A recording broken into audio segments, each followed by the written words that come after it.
Hey, it's SickBoy from the Gaminganarchist Collective, and welcome to the Anarchic Eye for November the 6th, 2013. Well, Ubisoft have clearly shown their hands here. In an AMA in Reddit, they answered a number of key questions with regards to the Assassin's Creed franchise. And first off being that they have confirmed that the game will never basically be focused on stealth. Which, personally, I would have think that if you're going to make a game called Assassin's Creed about sneaky silent assassins with wrist blades who climb up buildings and stuff, stealth should be a very important component, but they admit that the game has never been a hardcore stealth title, which it hasn't been, but they will not focus on stealth. They won't do a purely stealth-focused title. They won't enhance the stealth because they don't feel that the stealth is in fact what the game's about. So that's a thing right there. So if anyone was ever looking for them to enhance the sort of stealth aspects of Assassin's Creed, give up on the series right now. That's not what the series is all about. It's all about running, jumping, stabbing, not about stealth combat. That's the thing. They've also concerned that they will not do a modern-day Assassin's Creed game. They referred to issues such as they'd have to put in cars and stuff. It would be an issue. Not like we've got Spider-Man games and stuff, which is basically essentially the same, or prototype. We have games that are that kind of open world game, so they exist. So frankly, I think they've been a bit lazy to say, oh god, we have to completely rebuild our engine to have modern day stuff. And the last thing that is actually kind of a bit concerning, if you're anyway interested in the series as a narrative or the lore of the series, they've just freely admitted at this point that the best thing that they should do is to basically stop there being a continuous story. Stop there actually being a carrying story. Obviously, those who've played the game know that really at this end of Assassin's Creed 3, that's kind of the end of everything, but it's not because it carried on. So they it's almost like they wrote themselves into a corner and then went, shit, we want to carry on forever. So they want to downplay the modern day story. They just have the modern day as just the context for going back in the past. They don't want to have an overarching story. They don't want to have a conclusion. They want to just continue to drag this series out forever, add a new mechanic into the game, and just keep it running. Which, to me, just makes it feel like a completely soulless project. I know it has been for a fair while, but it's very depressing to hear people who work on the game come out and say, yeah, we just want to find a way that we can continuously rinse and recycle the same game over and over again, just slightly recycling it. This is what Ubisoft have been on about for a while, about focusing on franchises because it's the only way they're going to make their money, and frankly it's a bit depressing to hear. As a bit of a follow-up to the whole Total War Rome 2 thing, just wanted to point out that on the forums their Creative Assembly have stated that patch number 7 is on the way. Yeah, I know. Patch number 7, this game's been out for a couple of months. This is ridiculous how many patches it actually needs. But patch 7 is on the way. They said they're not done with supporting the game. They will still continue to enhance the performance. But basically they've admitted that there are some significant issues with running the game on powerful machines, which is kind of ridiculous when you think about it. And so yeah, there will be more patches, but patch number 7 is on the way. So if you have that game, hold on to your hats. Maybe this new patch will actually improve the experience for you. Square-Enix have released some financial results, which I will include in the description field, along with all the other links, but the detailed financial results here, just to see how things have been going. Now, the only thing I want to point out about this significantly, one is that Final Fantasy XIV actually has done very well for them. They are making good money off that game.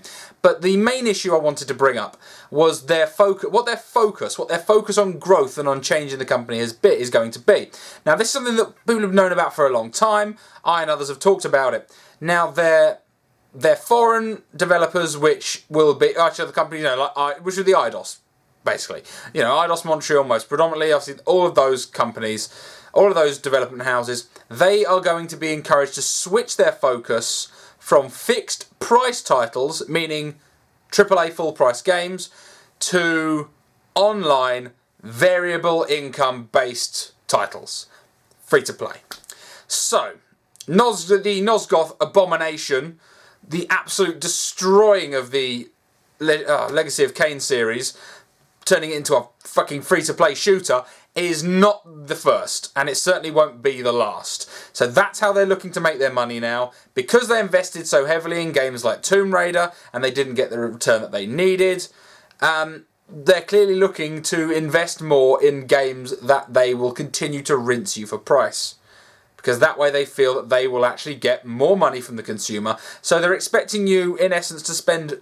Maybe they're looking at more players spending less. That's probably how they're looking at it. Rather than having 5 million players pay $60, maybe they actually want 20 million only spending $20. So that doesn't necessarily mean that you as a consumer be paying more, but what it does mean is do not expect much from Square-Enix when it comes to single-player standalone titles. I don't know how this affects games like Kingdom Hearts 3 or Final Fantasy 15. Hopefully they will still be as they are. Because not just the foreign development houses are affected, it also affects the Japanese development houses, which is why I bring up the Japanese-made games. They are going to be switching to heavily focus on more mobile content. Hear that sound? That was the sound of everybody watching at the same time face palming. Yes, Square Enix focusing more on mobile games. Their mobile games have not been good for their business. Yeah, I am perfectly happy, as happy with everyone else is, that they remade the old Final Fantasy games into iOS games, but their price points were absolutely fucking ridiculous. Considering that some of them were barely touched, literally just ported. They weren't really upgraded at all, they weren't really enhanced. You know, the music wasn't in any way remastered, it was just the same game. So, I'm a little concerned, Square Enix, I am. I hope that along with this area of growth, you can still continue to have a core business of strong single-player AAA titles. Because I have to say, all of your big releases, Hitman was okay. It was not a touch.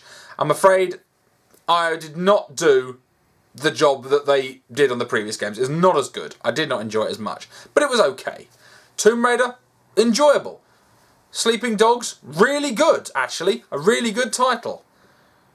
I don't know about Thief. We'll see. I made a video mocking the trailer, but I'm going to see how Thief turns out. It's clearly not going to be what I want from a Thief game. That's clear to see. But we'll see what it's like. And yeah, slightly sad days really to see them just grasp onto this. And I really am not happy to see the Nosgoth FPS becoming a trend for their high quality Eidos Legacy developers. Well, it seems clear that there is a reason behind Nintendo removing the letterbox feature from the 3DS, and that is that male predators have been using it to groom young girls. There have been cases where two prepubescent girls were found sending pictures of themselves to paedophiles, another one who used his 3DS in order to lure a 12-year-old girl to a hotel. Now, these cases are despicable. It's child abuse. It is what it is. It is dreadful. It happens all over the damn place, Nintendo. It is not directly linked with the 3DS. If they didn't have the 3DS, they'd have used Facebook, they'd have used chat rooms, they'd have used Twitter, they'd have used anything, because this thing happens. If you want to help support the protection of children, then there are things you can do. There are certain software updates you could do in order to enhance these things. Okay? Maybe that's something you should be doing. Rather than going, paedophiles exist, shut off the internet. Because that's kind of what you're doing there. You're going, paedophiles, I don't know what to do. Shut the whole system down. What? No. If you need to put safeguards in place, put safeguards in place. But do not remove features from your devices because child abuse exists. Because it does. I'm kind of speechless that you've gone to this level. I understand that you wanted to maintain your reputation and that you decided the best thing to do was just drop the ball and run away. I get that, but it was in my mind a poor decision. You could have done more to enhance the experience to allow for a safer, more enjoyable experience online. Well, Microsoft have clarified that with the power of the cloud, there are some drawbacks. Who'd have thunk it? One of them being that their systems will need periodic downtime. It will need to reboot. Okay, these systems will need to be updated and reboot. Now, I don't really know why they don't have some kind of redundancy where they can reboot in a staggered manner, switch across to other servers. I don't know why they can't do that, but they've decided presumably it's probably easier just to reboot the system.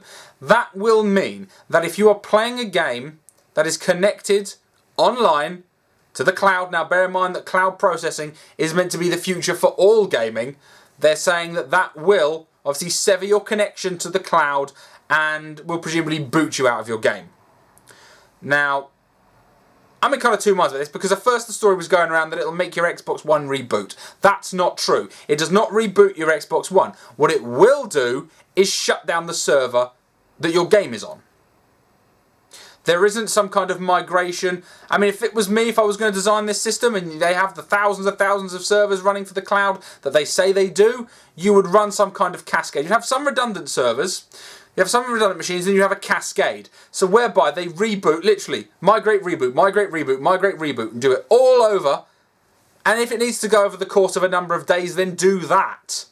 I don't see why it has to interrupt the experience. You're pushing the power of the cloud.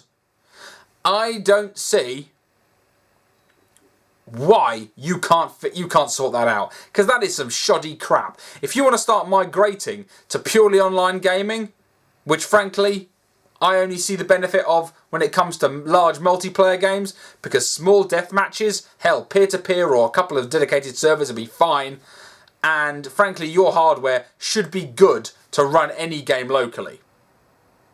So, yay. Chalk another one up to the power of the servers. The cloud, my arse. I'm really am sick of the word cloud. The generation hasn't even begun yet, and it's like some kind of irritating fucking Tourette's.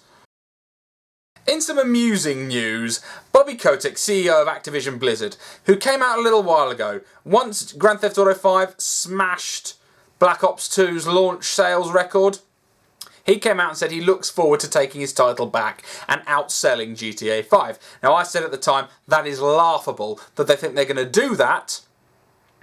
And lo and behold, that clearly hasn't happened. There is no confirmation. After day one of sales, they did not outsell GTA 5. That is an absolute fact. Now, what did Bobby Kotick come out and say? He didn't come out and go, well played Rockstar, you had a better selling game than me. Enjoy your title, we look forward to chasing you for it. No. Because next year there won't be a GTA game, and clearly CoD will just do again they'll sell what they sell this year, and they'll be the biggest launch of that year. But they will be very hard pushed to beat the record set by GTA 5. That's a thing. Anyway, he came out and he tried to kind of lie to the media. Not really lie, just mislead. He came out and told the world that they have sold $1 billion worth of units. But they've sold $1 billion, as in what they mean is they've shipped $1 billion worth of units to retail. Which what that actually means is they have sent out as many copies as GTA sold in the first day. They've sent those out to stores. So there's as much stock of Ghosts as there was of GTA 5's first day sales. That is not the same thing by a fucking long shot, Bobby. You are a sneaky lying bastard. Rather than being magnanimous in defeat, you say something disingenuous. There are media all over the place coming out going, Black Ops sell $1 billion worth. No. They've created $1 billion of stock and sent it into the market. That doesn't mean...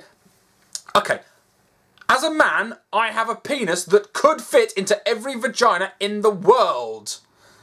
That does not mean I have slept with every woman alive. Don't be fucking ridiculous. They are two different things.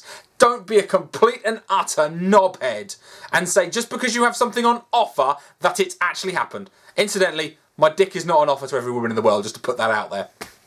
Just to clarify my analogy that got a little bit funny. Anyway, this is a real issue, I find, with gaming journalism when they just recycle whatever quote, out of context quote, and just shunt it out. They just say it, they repeat it, just regurgitate whatever crap was said, like it, without any context or relevance. They didn't say, very few of them said, the true headline is they sold to stores that many units, when clearly GTA 5 outsold Call of Duty Ghosts on day one. Now, there's no point arguing that because it's a next-gen game, people might be holding off on it, blah, blah, blah. Doesn't matter. He said he would take the launch day record, and he didn't. End of argument. Suck it up, Bobby. You lost. Anyway, guys, thanks a lot for watching. You've been looking through the 2020 vision of the Anarchic Guy. I'll catch you guys later.